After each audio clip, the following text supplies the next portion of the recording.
आज हम 16 फरवरी 2026 की साकार मुरली सुनेंगे। प्रातः मुरली ओम शांति बाप दादा मधुवन।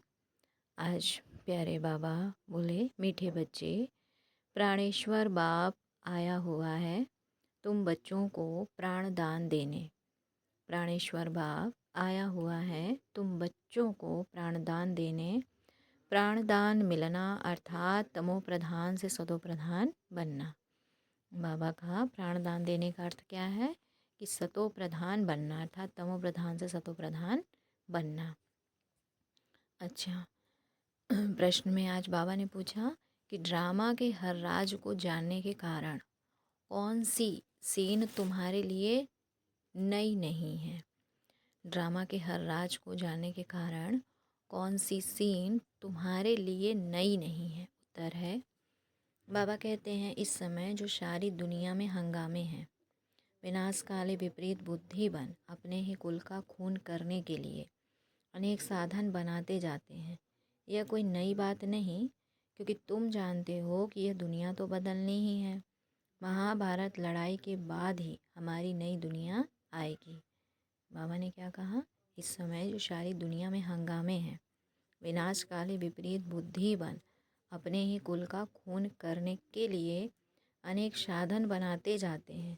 यह कोई नई बात नहीं, क्योंकि तुम जानते हो यह दुनिया तो बदलनी ही है। महाभारत लड़ाई के बाद ही हमारी नई दुनिया आएगी। गीत है, यह कौन आज आया सवेरे सवेरे। ओम शांति ओम शांति। सवेरे सवेरे यह कौन आकर मुरली बजाते हैं। बाबा ने बच्चों से पूछा कि सवेरे सवेरे यह कौन आकर मुरली बजाते हैं। दुनिया तो बिल्कुल ही घोर अंधियारे में है।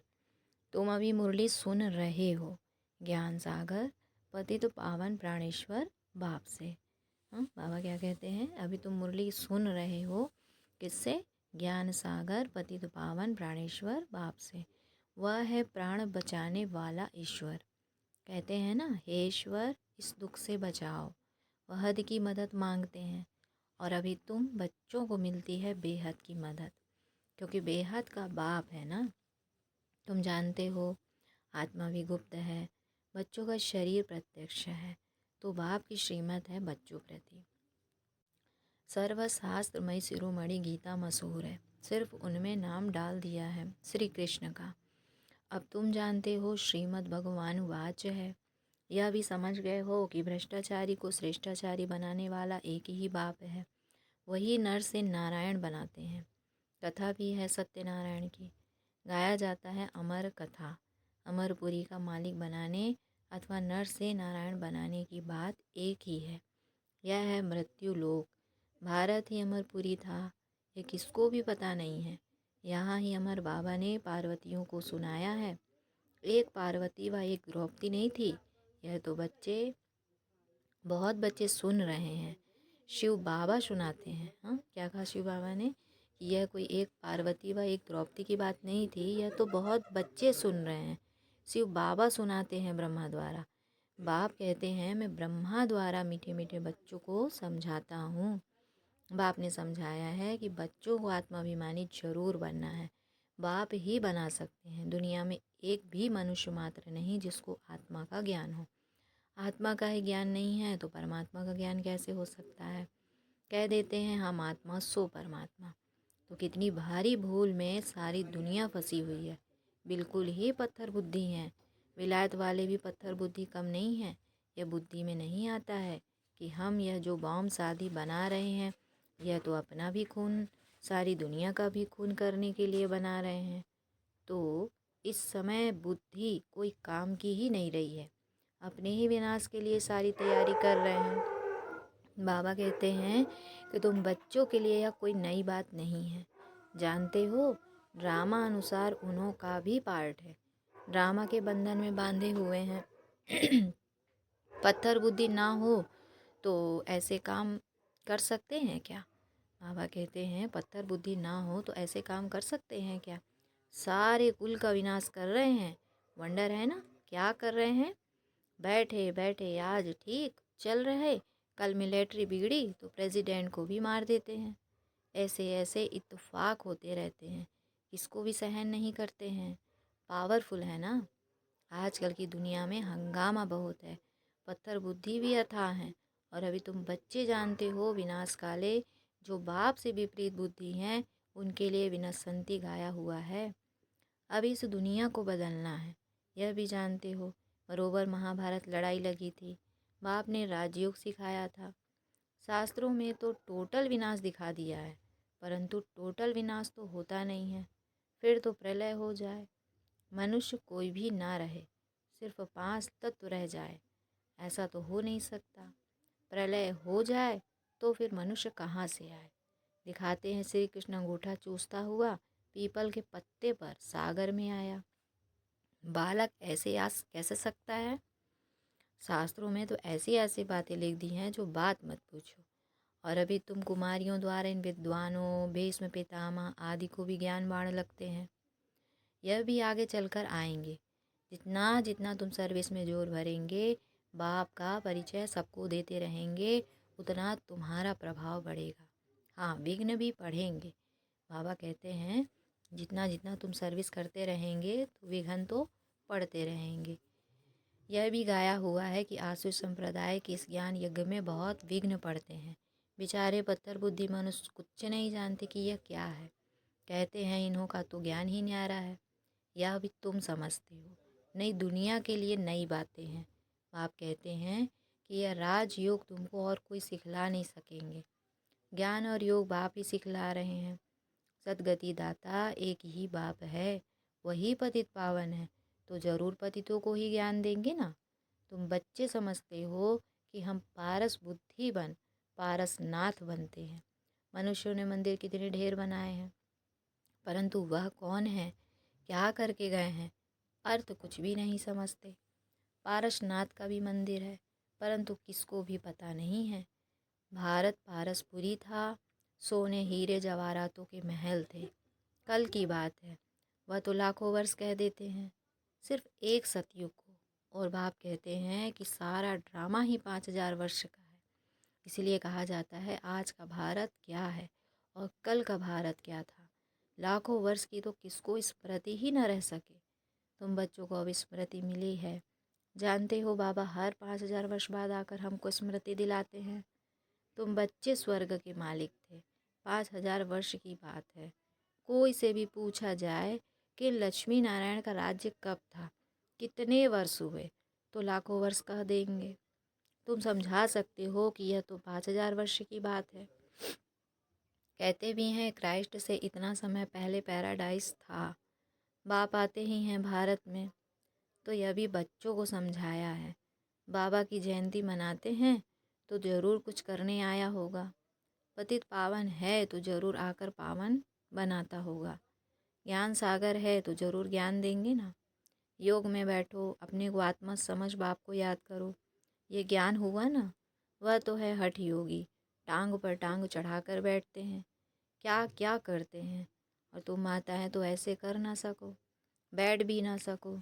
बाप कहते मीठे बच्चे, यह कुछ करने की तुमको दरकार नहीं है। स्कूल में स्टूडेंट कायदे से तो बैठते हैं ना। बाप तो वह भी नहीं कहते हैं, जैसे चाहे वैसे बैठो, बैठ कर थक जाओ तो अच्छा सो जाओ। बाबा कोई बात में मना नहीं करते हैं। यह तो बिल्कुल सहज समझने की बात है, इसमें कोई तकलीफ़ की बात नहीं है। बल्कि कितना भी बीमार हो, पता नहीं सुनते सुनते शिव बाबा की याद में रहते रहते और प्राण तन से निकल जाए। गाया जाता है ना, गंगा का तट हो, गंगा जल मुख में हो, तब प्राण तन से निकले। वह तो सब है भक्ति मार्ग की बातें। वास्तव में है यह ज्ञान अमृत की बात। तुम जानते हो सचमुच ऐसे ही प्राण निकलने हैं। तुम बच्चे आते हो परम धाम से, हमको छोड़ कर जाते हो। बाबा कहते हैं मैं तो तुम बच्चों को साथ ले जाऊंगा। मैं आया हूँ तुम बच्चों को घर ले जाने के लिए। तुमको ना अपने घर का पता है, ना आत्मा का पता है। माया ने बिल्कुल ही पंख काट डाले हैं, इसीलिए आत्मा उड़ नहीं सकती, क्योंकि तमो प्रधान है। जब तक सतो प्रधान बने तब तक शांति धाम में जा कैसे सकती है। यह भी जानते हैं ड्रामा प्लान अनुसार सबको तमो प्रधान बनना ही है। इस समय सारा झाड़ बिल्कुल तमो प्रधान जर्जरीभूत हो गया है। बच्चे जानते हैं सब आत्माएं तमो प्रधान हैं। नई दुनिया में होती है सतो प्रधान। यहाँ किसकी सतो प्रधान अवस्था हो ना सके। यहाँ आत्मा पवित्र बन जाए तो फिर यहाँ ठहरे ही नहीं, एकदम भाग जाए। सब भक्ति करते ही हैं मुक्ति के लिए अथवा शांति धाम में जाने के लिए, परंतु कोई भी वापस जा नहीं सकते। ला नहीं कहता। बाबा कहते हैं, बाप यह सब रात बैठ समझाते हैं धारणा करने के लिए। फिर भी मुख्य बात है बाप को याद करना, स्वदर्शन चक्रधारी बनना। बीज को याद करने से सारा झाड़ बुद्धि में आ जाएगा। झाड़ पहले छोटा होता है फिर बड़ा होता जाता है।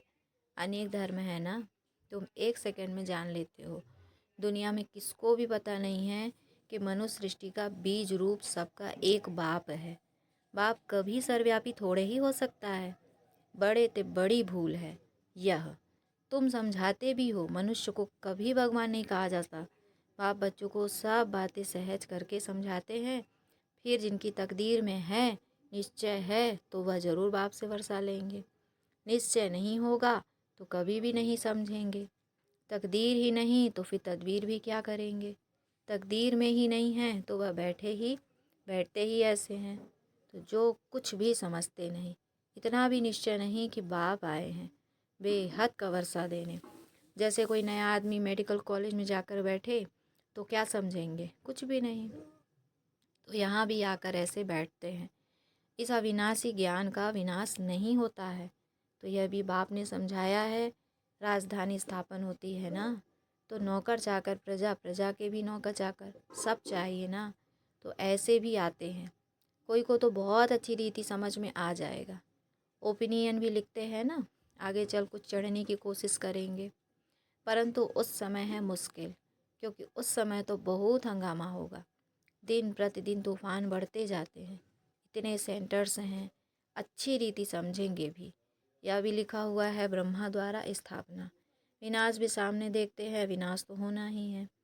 गवर्नमेंट कहती है जन्म कम हो, परंतु इसमें कर ही क्या सकेंगे।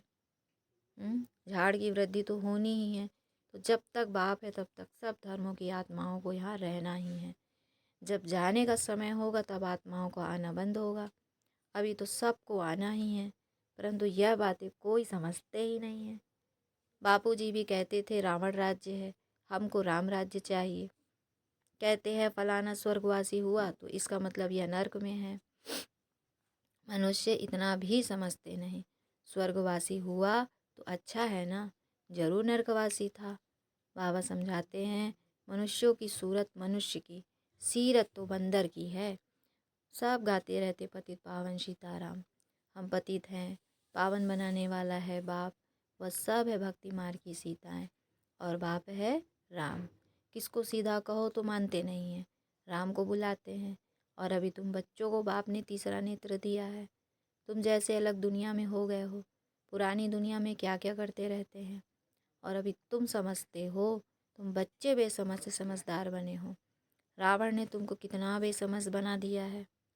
बाप समझाते हैं इस समय सभी मनुष्य तमो प्रधान बन गए हैं, तब तो बाप आकर सतो प्रधान बनाते हैं। बाप कहते हैं कि भल तुम अपनी सर्विस भी करते रहो, सिर्फ एक बात याद रखो, बाप को याद करो। तमो प्रधान से सतो प्रधान बनने का रास्ता और कोई बता नहीं सकता। सर्व का रूहानी सर्जन एक ही है, वही आकर आत्माओं को इंजेक्शन लगाते हैं, क्योंकि आत्मा ही तमो प्रधान बनी है। बाप को अविनाशी सर्जन कहा जाता है। अभी आत्मा सतो प्रधान से तमो प्रधान बनी है, इनको इंजेक्शन चाहिए। बाप कहते हैं बच्चे आत्मा निश्चय करो और अपने बाप को याद करो। बुद्धि योग ऊपर स्वीट होम में लगाओ। हमको स्वीट साइलेंस होम में जाना है। निर्वाण धाम को स्वीट होम कहा जाता है ना। अच्छा, बाबा बच्चों को याद प्यार देते हैं। मीठे मीठे सिकिलधे बच्चों प्रति माता पिता बाप दादा का याद प्यार और गुड मॉर्निंग। रूहानी बाप की रूहानी बच्चों को नमस्ते। हम रूहानी बच्चों की रूहानी माता पिता बाप दादा को याद प्यार गुड मॉर्निंग और नमस्ते। सदा रहो हंसते हंसाते बनो फरिश्ते। आज की धारणा के लिए मुख्य सार है। बाबा बोले बच्चे यह पुरानी दुनिया विनाश हुई पड़ी है, इसीलिए इससे अपने आप को अलग समझना है। झाड़ की वृद्धि के साथ साथ जो विघ्नों रूपी तूफान आते हैं उससे डरना नहीं है, पार होना है। झाड़ की वृद्धि के साथ साथ जो विघ्नों रूपी तूफान आते हैं, बाबा कहते हैं उससे डरना नहीं है, पार होना है। दूसरा बाबा कहते हैं आत्मा को सत्व प्रधान बनाने के लिए अपने को ज्ञान योग का इंजेक्शन देना है, अपना बुद्धि योग स्वीट होम में लगाना है। आत्मा को सत्व प्रधान बनाने के लिए अपने को ज्ञान का योग का इंजेक्शन देना है, अपना बुद्धि योग स्वीट होम में लगाना है। फिर आज बाबा ने वरदान दिया। आज का वरदान है, बाबा बोले पहले आपके पाठ द्वारा ताजधारी बनने वाले चतुर सुजान भव। पहले आपके पाठ द्वारा ताजधारी बनने वाले चतुर सुजान भव। बाबा कहते जैसे बाप दादा अपने ओबीडियंट सर्वेंट कहते हैं, सर्वेंट कहने से ताजधानी स्वतः बन जाते हैं। बाप दादा अपने को क्या समझते हैं? Obedient servant. तो जैसे अपने को ओबीडियंट सर्वेंट कहते हैं तो सर्वेंट कहने से ताजधानी स्वतः बन जाते हैं। ऐसे आप बच्चे भी स्वयं नम्र चित्त बन दूसरों को श्रेष्ठ सीट दे दो। उनको सीट पर बैठाएंगे ना तो वह उतर कर आपको स्वतः ही बैठा देंगे। अगर आप बैठने की कोशिश करेंगे तो वह बैठने नहीं देगा, इसलिए बैठाना ही बैठना है। तो पहले आप का पाठ पक्का करो, फिर संस्कार भी सहज ही मिल जाएंगे, ताजधारी भी बन जाएंगे। यही चतुर सुजान बनने का तरीका है। इसमें मेहनत भी नहीं, प्राप्ति भी ज़्यादा है। इसमें मेहनत भी नहीं, प्राप्ति भी ज़्यादा है। आज का स्लोगन है, अव्यक्त स्थिति का अनुभव करने के लिए अंतर्मुखी एकांतवासी बनो। अव्यक्त स्थिति का अनुभव करने के लिए बाबा ने कहा अंतर्मुखी एकांतवासी बनो। आज का व्यक्ति सारा है, अभी तक अलग अलग फूल अपनी अपनी रंगत दिखा रहे हैं, लेकिन जब गुलदस्ते के रूप में अपनी खुशबू फैलाएंगे, शक्ति दल प्रत्यक्ष होगा, तब यह संगठन की शक्ति परमात्म प्रत्यक्षता के निमित्त बनेगी। अभी एक एक अलग होने के कारण मेहनत ज़्यादा करनी पड़ती है, लेकिन जब संगठन एक मत होगा तो मेहनत कम, सफलता जास्ती होगी, है ना। अभी अलग अलग हैं तो उससे मेहनत भी लग रही है और बाप की प्रत्यक्षता के में विघन भी आता है। इसलिए बाबा कहते हैं जब संगठन एक मत हो जाएगा तो मेहनत भी कम लगेगी और सफलता जास्ती होगी। क्या? ओम शांति, ओम शांति।